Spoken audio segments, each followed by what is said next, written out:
Good day, everyone. Welcome to the Word Inspired. Grief, pain, and sickness seem to have been plaguing the world from the inception of 2020, from the death of Kobe Bryant to the COVID-19 pandemic.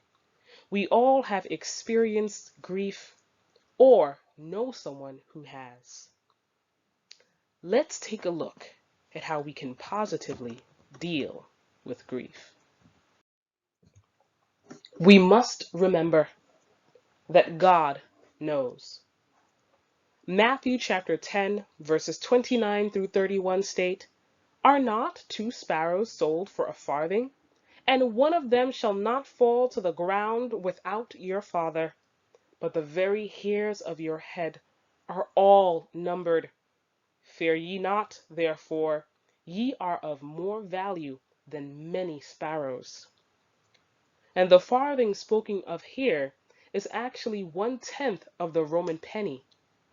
But we know that we are worth the blood of the Son of God, who is even God Himself. If God knows when the sparrow falls to the ground, then He knows the grief that we are experiencing. We must also remember that God can empathize. John 3:16 reminds us, "For God so loved the world that He gave His only begotten Son, that whosoever believeth in Him should not perish, but have everlasting life." God gave up His Son to be sacrificed on our behalf. And for 3 days, Jesus Christ was in the tomb. He laid down His divinity and took on death. And God knows the pain of a father losing the life of his son. He knows the pain that death can bring, and He can empathize with you and with me. Nevertheless, brethren, we have hope. 1 Thessalonians chapter 4, verses 15 through 18 say, "For this we say unto you by the word of the Lord, that we which are alive and remain unto the coming of the Lord shall not prevent them which are asleep. For the Lord Himself shall descend from heaven with a shout, with the voice of the archangel, and with the trump of God. And the dead in Christ shall rise first. Then we which are alive and remain shall be caught up together with them in the clouds to meet the Lord in the air.